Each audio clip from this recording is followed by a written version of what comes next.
Okay.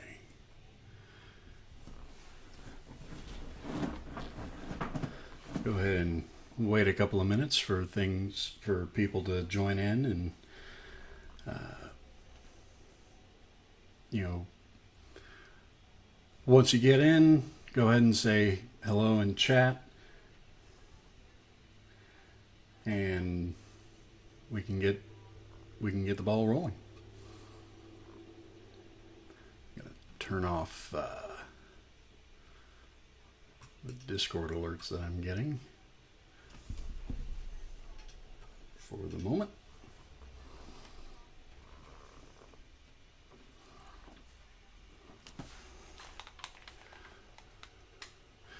Hope everyone had a great Monday yesterday.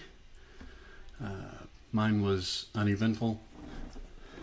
In fact, I'm going to fix this right quick so that way it's not distracting with the rotating of the colors. There we go. There.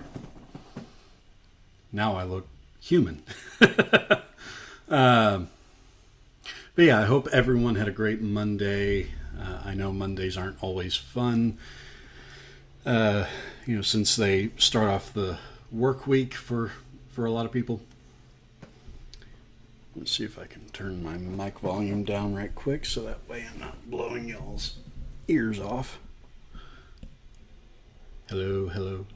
Oh, that's on my end. Is that on my end? Okay, let me turn the gain down just a pinch. There we go. That's better. Ha ha ha. Yeah, I don't want to blow your ears out, especially if you're wearing headphones and it peaks. I don't want to RIP headphones or RIP ears. Yeah, if you're in chat, go ahead and say hello.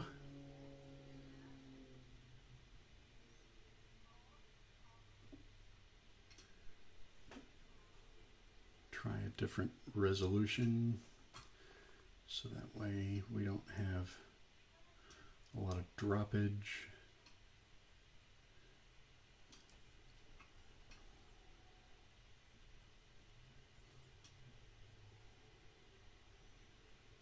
Hopefully that works.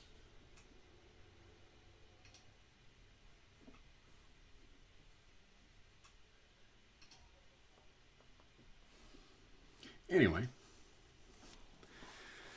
happy Tuesday, November 10th. Tomorrow I will also be streaming at my normal time. I might be able to stay on longer than normal since I have the day off tomorrow. Tomorrow here in the States, for those that are overseas, is actually a federal holiday, Veterans Day. And so if you're here in the States, thank a veteran tomorrow. And or just in general, thank a veteran. My wife's both of her grandfathers served in the U.S. military. But only one is still with us. And, he is a giant among men. He is a fantastic gentleman. I respect him. I admire him quite a bit, and I look up to him. He's a retired pastor now. He had been the pastor of the church where my wife grew up. And it's a non-denominational church here in our hometown. It's actually not that far away. And their house isn't that far away. With traffic, it probably takes 5 minutes.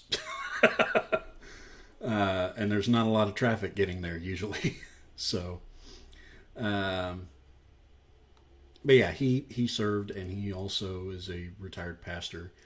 It's a non-denominational church, as I said.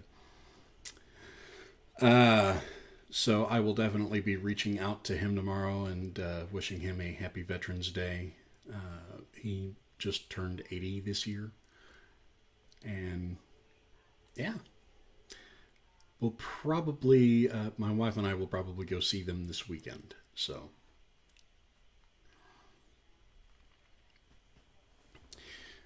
but yeah. Once again, if you're here in chat, welcome. Go ahead and say hello if you're here.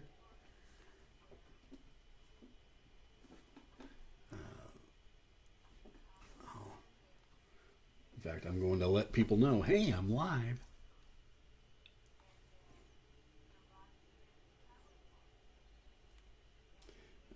One second.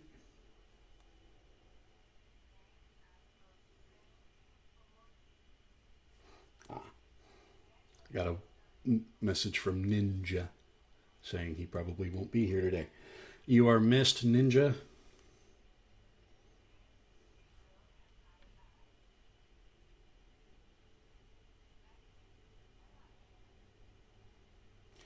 I'm letting him know. No worries.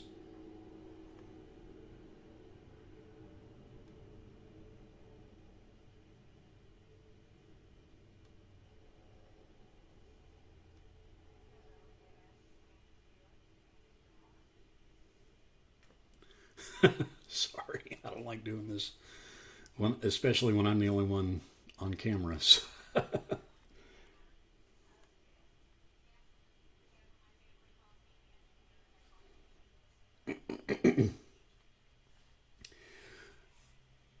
So, how's everyone doing today? Hope y'all are doing fantastic. I'm having a decent Tuesday. The great thing about working afternoons and evenings is I can have leisurely mornings or mornings to get stuff done. Now that I have this channel, I use my mornings, especially Wednesdays and Thursdays, to get my videos made for that week so that way they can be uploaded on Friday. But that is one of the reasons I like working the shift that I do. It's a great time for appointments. Since most people work 9 to 5, it's easy for me to get appointments because most people are at work when I'm having appointments. So I have more options. But it also limits on the other end. I can't necessarily go out with friends unless they're night owls or work friends. Of course, this year that hasn't really been that big of an issue for obvious reasons. Hey, there's a pandemic going around. So today, what we're looking at is the story of the Prodigal Son and how that relates to the Nazarite challenge. Is we're going to contrast how the older brother to the Prodigal Son reacted to the son coming back versus how the father reacted. And whose reaction should we try to mimic? And whose do we often end up doing? And I have some, I guess, background in my own life where I've been both the prodigal son and the older brother in the story, even though I'm the youngest in my family. So let's go ahead and open that up. But first, check the link in the description of this video, and I'll go ahead and put the link in chat as well. Give me just a moment while I look at this. all of this month, Catholic Balm Company, which is sponsoring the Nazarite Challenge, they have partnered with me, or they've allowed me to partner with them, to offer my viewers 10% off any purchase from Catholic Balm Company. Just use my affiliate link to go to their page. And then once you're there, use promo code WOODY, all capital letters, and you will get your 10% discount. And that's literally on anything at their store. And I'm pulling the link up now so that way I can get that to you in chat. But while that's going, we'll go ahead and get started. But yeah, use my link and use promo code Woody at checkout for 10% off any and all products from Catholic Balm Company. They're a great, great company. I have enjoyed working with them, and I enjoy using their balms. In fact, I forgot to put mine on earlier. I'm currently using Orthodoxy. There we go. See if it'll focus. Anyway, yep, there it goes. Orthodoxy. And it comes from the author G.K. Chesterton, who wrote an essay called Orthodoxy. Actually, it really is a book called Orthodoxy, and it has notes of hops and pipe tobacco and other hints in there as well, because he enjoyed a good pipe and a good beer.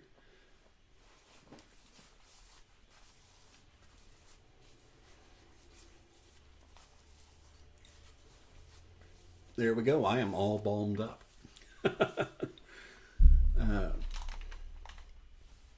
Even though there's not much of a beard right now. So let's go ahead and get started. I know I keep saying that. And keeps trying to log in to get my link. But the link is in the description for this stream. So go ahead and use that link if you want to purchase something from Catholic Balm Company. So let us go ahead and look at the story of the Prodigal Son. We're going to look at Luke chapter 15, verses 11 through 32. The Gospel of our Lord according to St. Luke.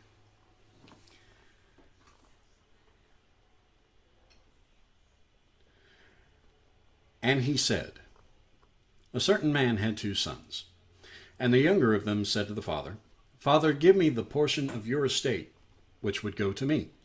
And he divided the estate between them. And after not many days, the younger son, gathering it all together, set out on a long journey to a distant region. And there he dissipated his substance, living in luxury.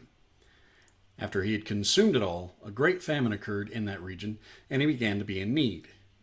And he went and attached himself to one of the citizens of the region, and he sent him to his farm in order to feed the swine.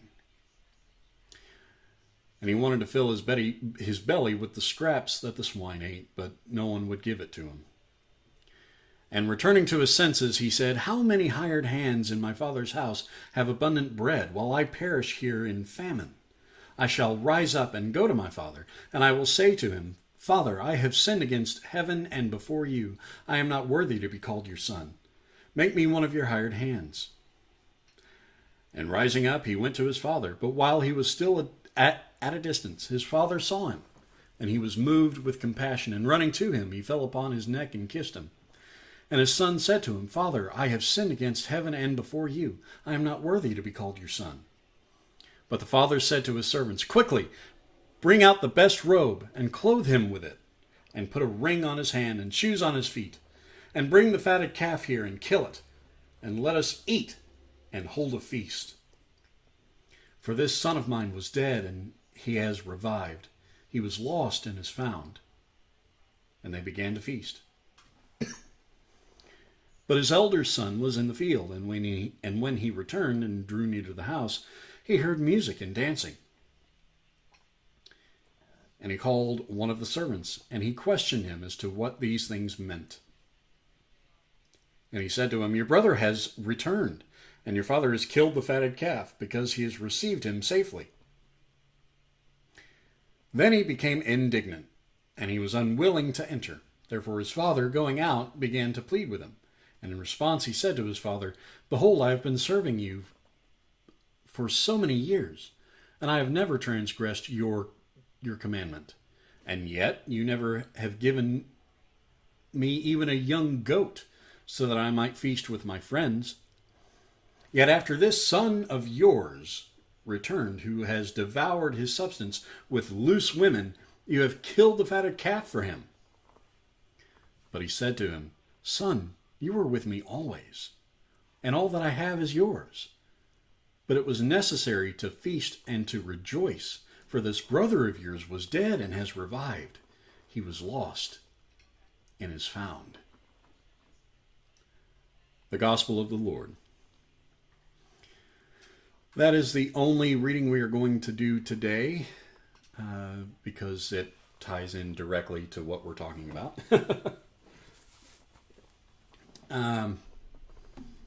So let's compare and contrast the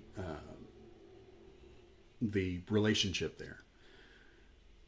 It's blatantly obvious how the father reacts to his son returning. But think about it. If you as a father, one of your sons came to you and said, "Dad, I'm out of here. Screw this. I'm out of here. But before I'm out of here, I don't really want to live with your rules. I want to go have fun. I want to go live my own life and do my own thing and have fun and, do whatever I want to do. But in order for me to do that, I need money.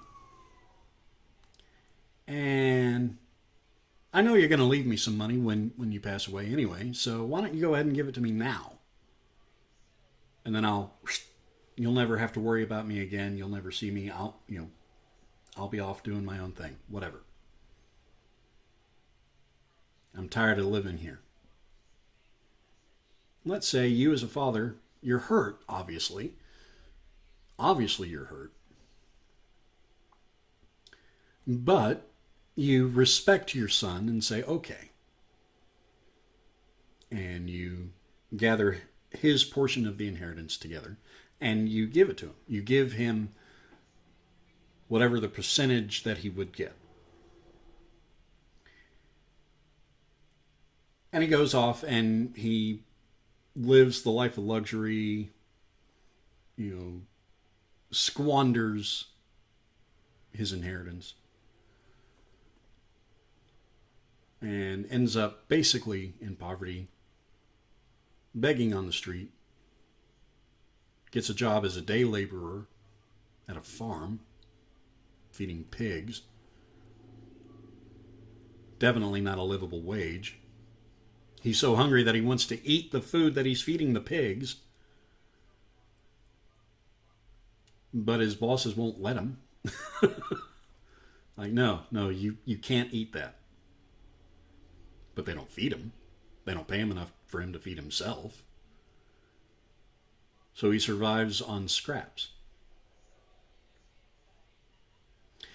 And suddenly he comes to his senses. And he's like, my dad's employees, lowest employee, the summer intern, has it better than I do. I was better off at home. I'd be better off being a lowly hired hand at my father's house than I am here. So he up and leaves to go home. Also, notice in this story, it doesn't say the father just happened to be out by the gate or out by the road and happened to see his son. It doesn't say that. That may have been what happened. This is a parable, so it didn't, it's a story to illustrate a point. Not necessarily a true story, but the adage is true. The moral of the story is true. And we don't know if the father just happened to be out for a walk or something and happened to see his son in the distance, or if his father every day went out there to look for his son. I like to think that. I like to think that's what he did. That he knew and hoped that at some point his son would come home. And so he would go every day, hoping that that day would be the day that he gets to see his son again. Now that I'm thinking about it, there's an episode of Futurama where it's one that makes me cry every time. But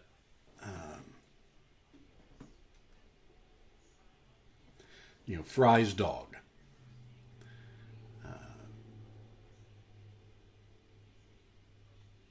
That they found completely petrified, fossilized. And they figured out, hey, we could clone your dog and you'd have him back.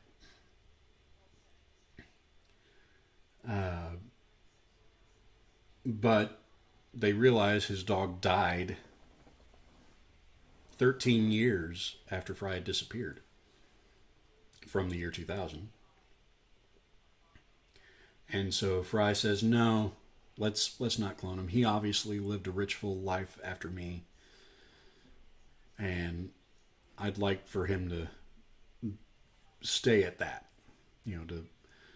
I'd like to remember him that way.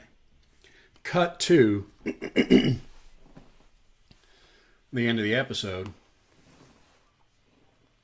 and the closing title sequence. The dog is there at Fry's job, waiting for Fry to get there, for Fry to come back. Of course, Fry never does. The dog stays there every day for 13 years and finally passes away. You see him lay down and close his eyes, and that's the end. Obviously, that's where I sob. And the song playing is, "If it takes forever, I will wait for you." Yeah. I like to think that that's the father in the parable of the prodigal son. Obviously with a much happier ending. But it was very possible that he would never see his son again. And yet he held out hope. Hope beyond hope. And his hope was rewarded. And notice, it doesn't say that his son, that he waited, he didn't recognize the person walking towards him until his son was right there. No. He recognized him far in the distance. Way far in the distance. Way far. And because he recognized him, said, he ran out to him. And the son only had a chance to get out the first part of what he wanted to say to his dad. I have sinned against you and against God. And he didn't even get the rest of it out before his dad, hugged him, brought him in, hugged him, and was just overjoyed to see his son. That for all intents and purposes could have been dead.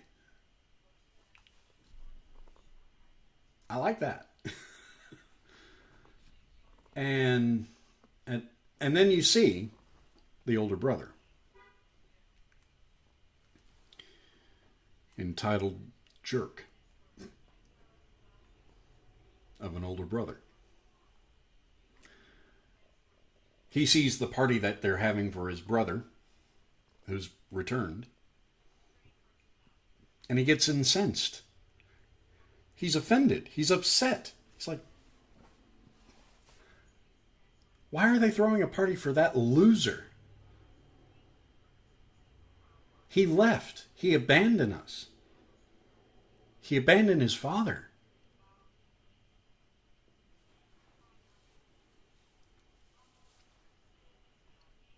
How dare he get a party?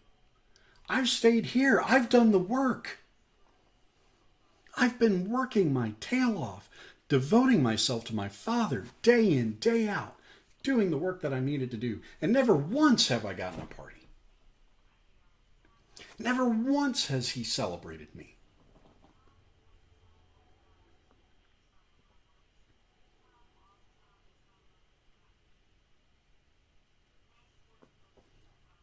And his father says, I'm throwing a party because he's back. This son of mine, this brother of yours. You don't know what he could have lived through. You don't know what could have happened to him. He's alive. For all we knew, he was dead. But no, he's alive. He's here. And he realized that he messed up. We should celebrate the fact that he recognized, hey, this isn't right. The way that I'm living is not how I should be living. And he realized, I need to go home. I didn't realize just how good I had it at home. But I had it pretty darn good. And I should go home. The brother was always there. He could have asked his dad, hey, Dad, can I have some friends over? Can I throw a party? We had a good season this year in the fields. I want to have some of my friends over and celebrate that.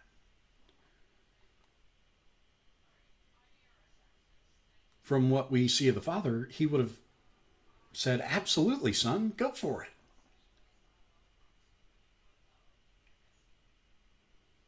But the son puts it on his dad, saying, you never once even gave me a goat. Which I'm guessing is not as good as a fatted calf. Here in Texas, that would be, the son gets, slow-cooked, smoked brisket. Mesquite smoked brisket. A prime cut of smoked brisket. And the son is saying, or the older brother is saying, you never even gave me pork ribs. Because in Texas, barbecue is beef-based. And pork is seen as decent, not as good as beef. You never even made me Carolina barbecue.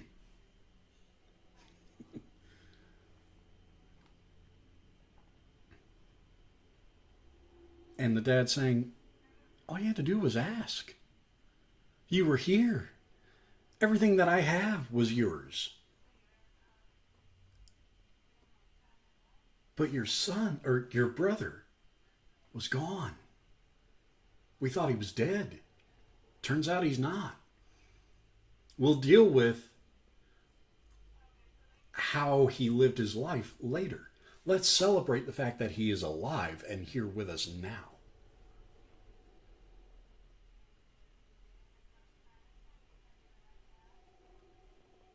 Because you notice we never see the Father say he's never, we're never dealing with that.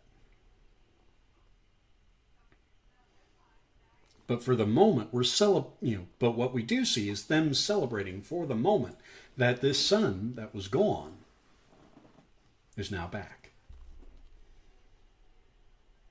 You're letting the son know he is loved and welcomed back. Yes, there might be consequences for how he lived that year.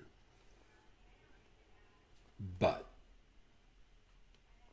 for right now,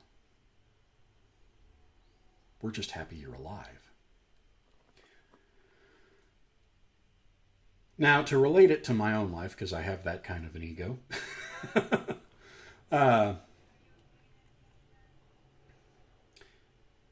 my brother is 9 years older than me.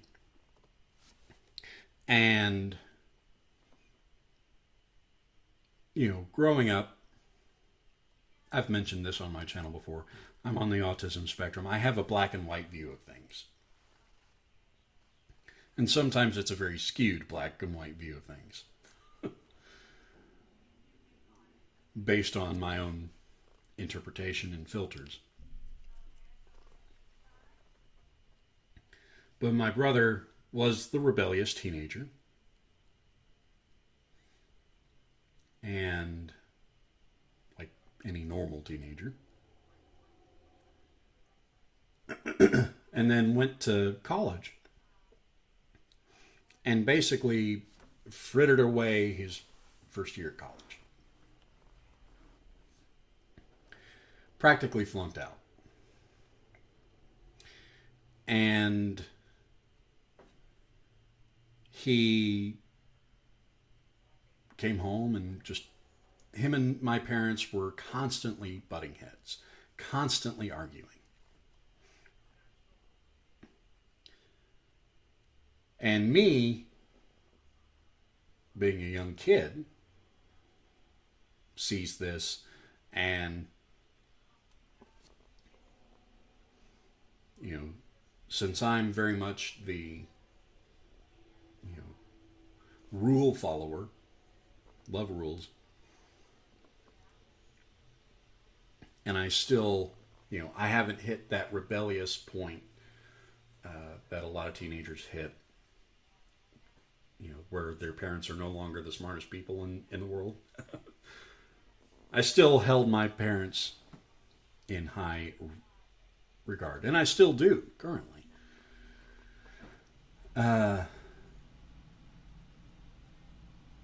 So, of course, I sided with my parents over my brother. Well, that painted my view of my brother. And I started to view him as the bad son, the black sheep. I was the good one, he was the bad one. And he went off, I mentioned this yesterday, that he did the same, lived in the same house of guys that I did later. And he went off to do that. And I, of course, stayed home because I was 10.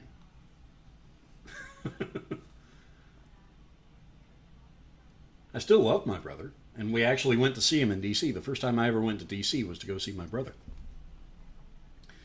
And I thoroughly enjoyed hanging out with him in that house. And he loved hanging out with me, too, by the way.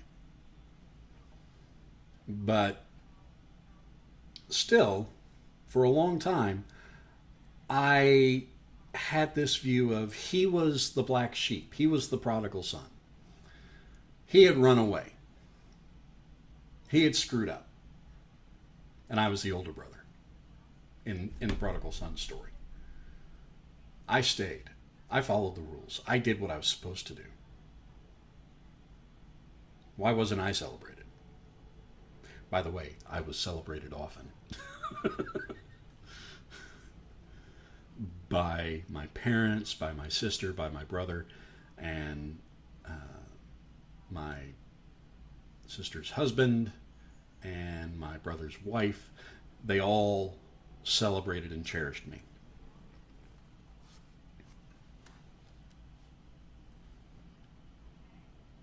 I didn't realize it at the time because I didn't recognize what it would look like otherwise. Because I had never deviated. Because I was 10. I'd only been alive for a decade. You can't really mess up that much when, good chunk of that, you can't even go past the end of the street without getting a ride from an older sibling or your parents.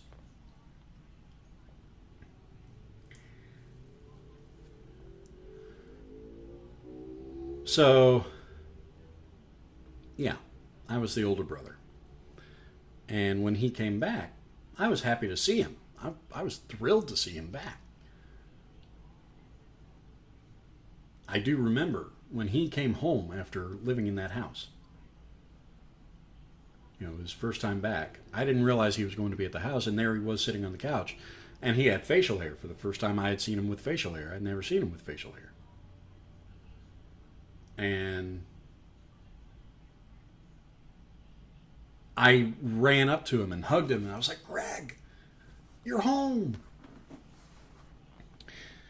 And was thrilled to see him. But I still was very much the rule follower. I was the older brother in that story. Later in life, I became the prodigal.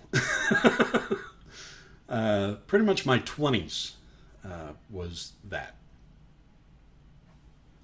Ended up having to go through some of the same things my brother did, which gave me an interesting perspective. Because even though he and I are very different, vastly different people, we have a lot of the similar experiences, and we've had to go through similar things to learn. And I've also had to realize, hey, Ralph, yes, it is, a lot of people can relate to these stories.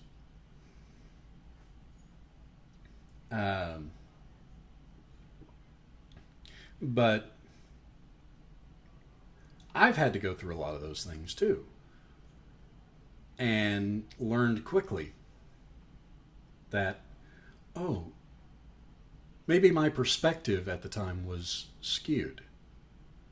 Maybe it wasn't accurate to what was going on.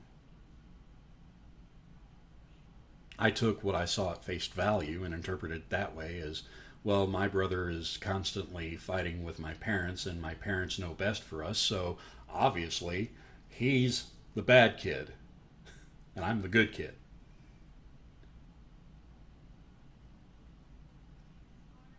And in reality, it was a lot more complicated than that and a lot more nuanced.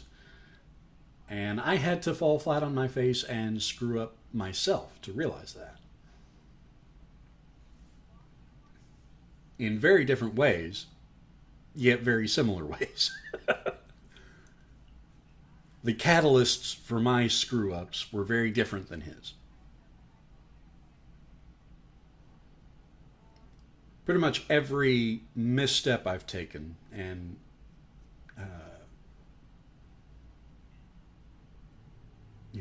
rules that I've all of not living the way people thought I should live, you could always add, but he means well to it. I've never had ill intent. I don't necessarily think my brother did either. I think he just had a rebellious, independent streak. He gets it from my mother. Oddly enough, they butted heads a lot more often because they were so similarly bullheaded.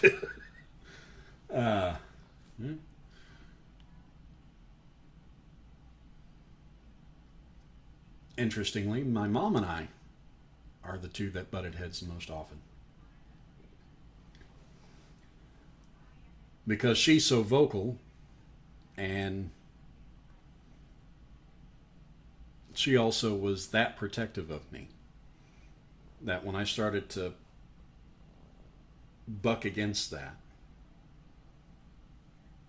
and mess up, not just buck against it and I don't care what you say, I'm going to chart my own path, and it turned out to be a good idea. But I struck out and royally screwed up. Yeah, my mom and I have had some heated arguments. But I had to go through that to realize, oh, maybe it wasn't so black and white with my brother. And in the years since, when I was in high school, he never finished college. And he had worked for the Houston Astros baseball team and worked his way up there well enough that when they were building their current baseball stadium, now Minute Maid Park, at the time it was Enron Field, during all of that, he was able to transition over to Enron in their sports marketing. Well, he got laid off just before the whole Enron debacle came out. They laid him off.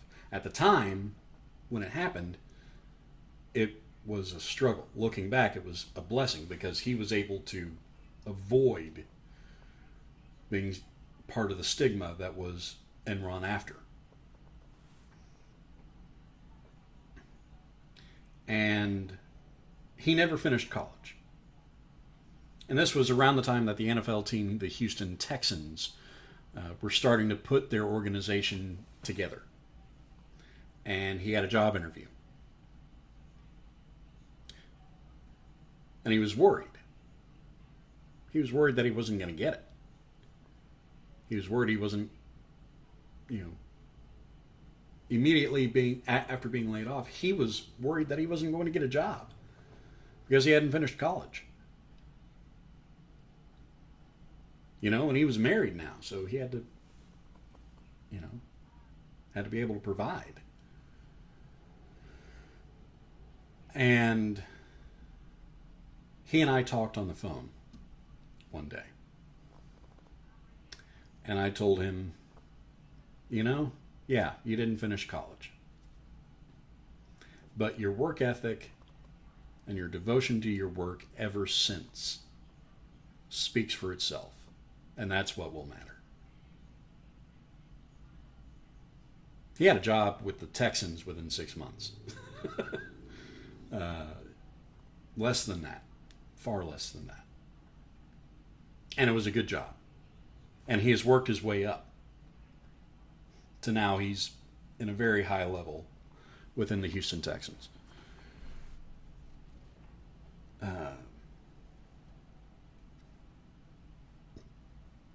Not bad for someone who flunked out of college.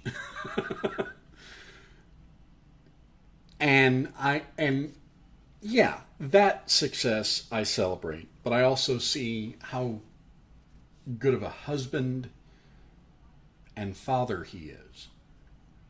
The man took to fatherhood like fleas take to dogs. Just latched on. He loves being a dad. His oldest just turned 15 last week.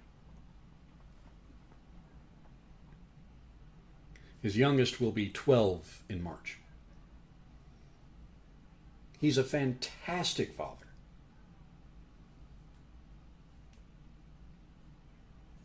And he's a fantastic husband. He is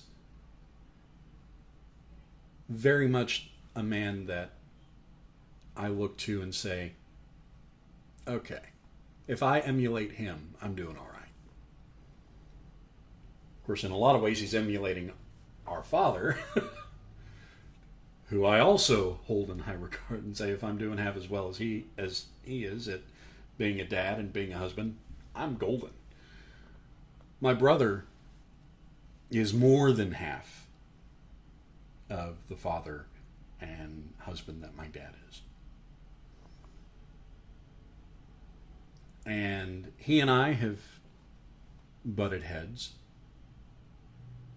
partly because we're so different we don't understand each other a lot. And during the years that I was kind of squandering, he recognized that and thought I was getting too soft of a deal. So he had become the older brother. And we have a much better relationship now. We enjoy each other. We still acknowledge, yeah, we're both way too different. But we're able to appreciate and enjoy each other now far better than we did. We're on more equal footing as brothers. And I know that my brother would be like the dad in that story, in The Prodigal Son. I know my dad would. I've seen my dad be the father in that story twice. Actually, 3 times. My sister, too. And in this past year, we've had some shakeups within her family that, you know, my dad is, hey, Hebrew Nazarite, how are you? I don't know how long you've been watching, but we're talking about the story of the Prodigal Son, and I'm relating it to the story of me and my brother, my older brother. I was oftentimes, you know, when he was a teenager in early 20s, I was more of the older brother from the Prodigal Son story, you know, incensed that this, punk was getting a party for just showing back up when I had always been there. I was that way with my older brother. And, then later I became the prodigal. And we're probably going to wrap up within the next 10 minutes so that way I can have half an hour to cool down before I go to work.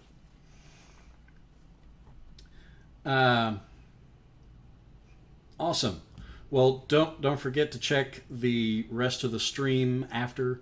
It will be up on my channel. I think. Should be.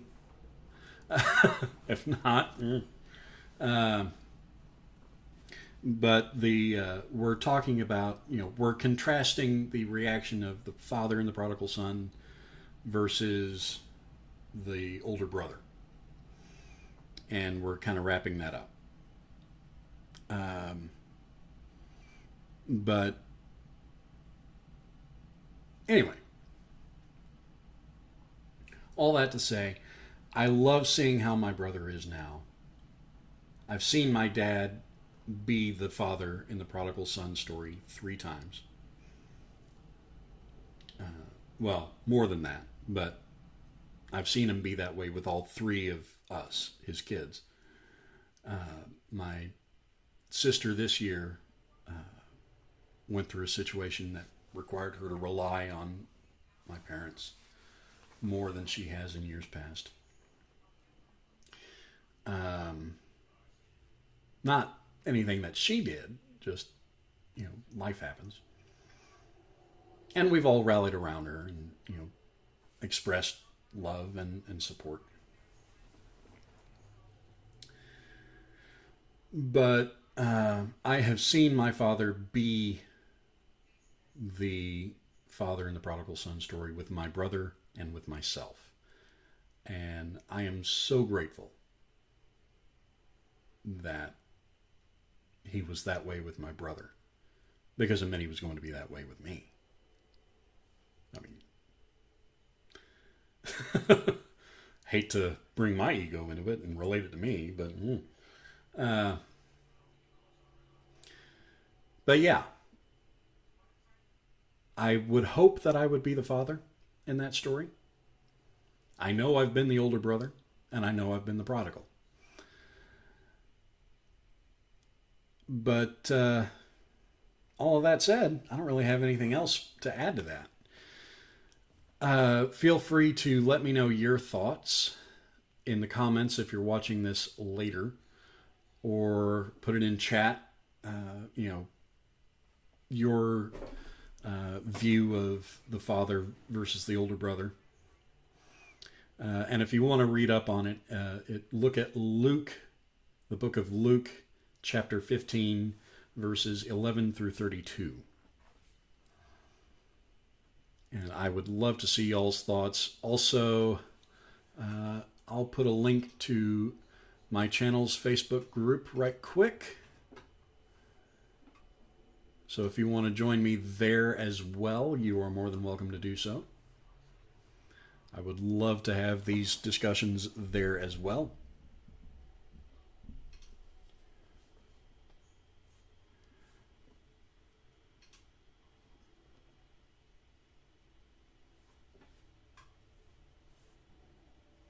If it'll come up. There we go. Here we go.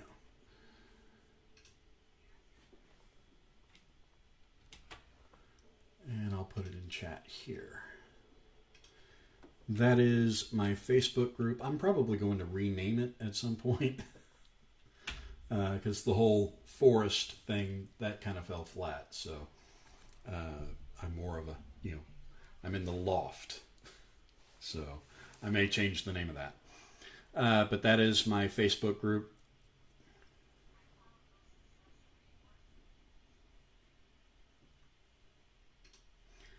Well, and Nazarite, what's cool is, and I said this, and Ralph, I think, was here for that earlier.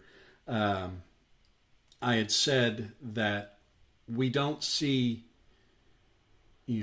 whether the father was out there every single day waiting for his son and hoping that he would return. And I equated, or, I compared it to the story from the episode of Futurama with Fry's dog, which waited for Fry to return for 13 years, which Fry never did. I like to think that the father in the Prodigal Son story was doing that, waiting, going out to the road and waiting every single day. But we don't know.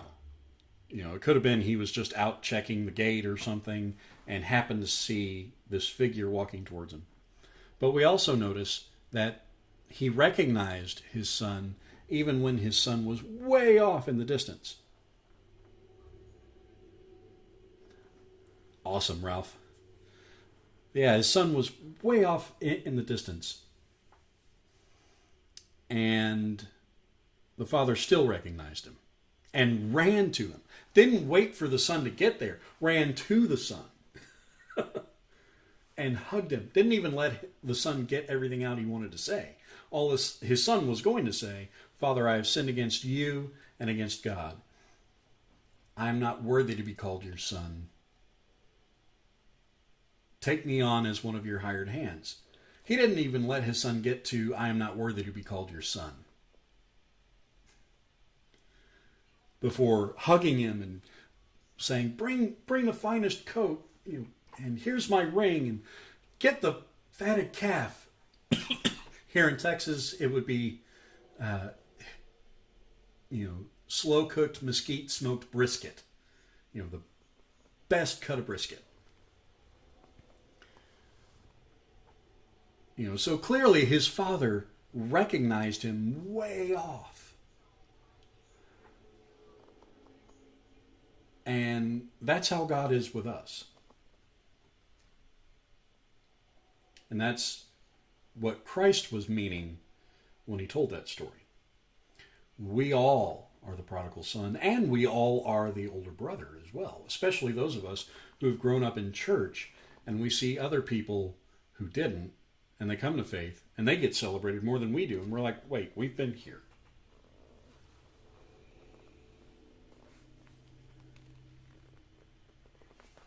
Exactly, Hebrew.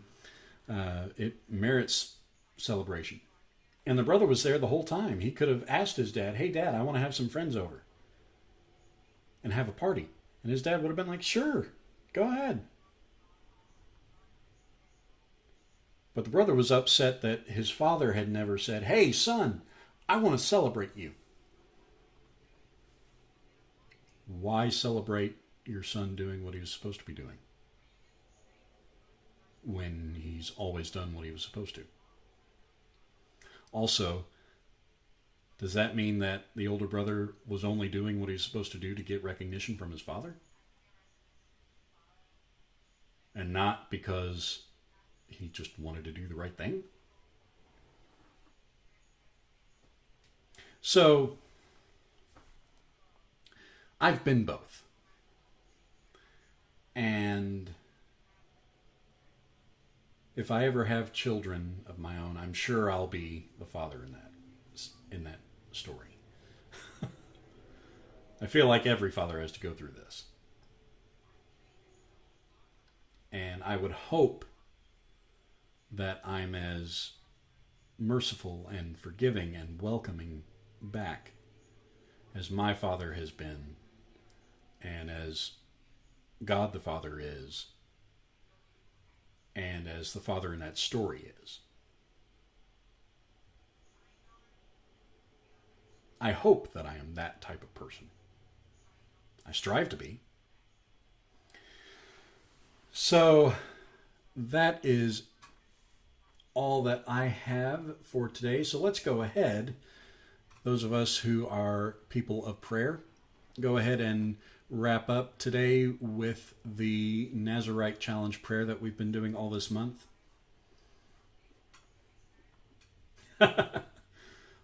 Awesome, Hebrew. So let's go ahead and do this prayer. In the name of the Father, and the Son, and the Holy Spirit. Lord God, remember me. Strengthen me, if only for this day, so that I might rise up to do your will. Help me, Lord, to die to myself, and in doing so to crush my pride and sins beneath the weight of your grace. Help me, O my God, to sacrifice for others, to stay free from that which leads to death, and to humble myself before you. May your Spirit rush upon me, Lord. Grant me your strength. Give me the boldness of your judges, so that I might proclaim your glory. Lord God, remember me. Strengthen me, if only for this day, so that I might rise up to do your will. In the name of the Father, and the Son, and the Holy Spirit. Amen. Well, I want to thank everyone for stopping by today, especially those who will come by and watch later. For whatever reason, my affiliate link never wanted to pop up for me, so that way I could put it in the chat. Let me try one more time. If you want to buy something from Catholic Balm Company, I highly recommend them. Their beard balms are fantastic. I put on my orthodoxy. My wife loves the smell of this stuff. And I, therefore, love the smell of the stuff. And all this month, they are giving my viewers a 10% discount when they use my link and promo code of Woody at checkout. So let me see if I can pull that up, if it'll actually go through. There we go. Okay, putting the link in chat.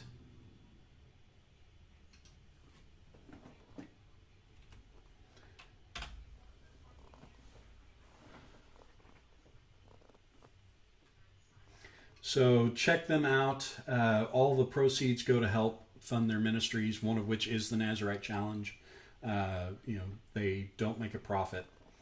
It's basically they make enough to keep the lights on and pay everybody, and then literally the mission of Catholic Balm Company is to fund the ministries of the guys that started it, the various men and youth ministries that they do, one of which is helping make sure that the Nazarite Challenge stays free to those who wish to participate. And they've been doing this ever since 2016. This is my 4th year doing this. My first year doing videos with it. But yeah, that's pretty much all I have today, since I have work in half an hour. I will be back tomorrow at 1:30 p.m. Central Standard Time. Central U.S. Standard Time. And tomorrow is actually a federal holiday for me, so I won't have to worry about work. But I don't want to go too long. But beyond that, let me know in the comments if you have any further discussion about this. Check my Facebook group as well. And we can keep the conversation going there. If you have any prayer requests, drop them down below or in the Facebook group. Would love to be praying for you all. I am anyway. So hope you all have a fantastic day, and I'll see you next time. Bye, everybody.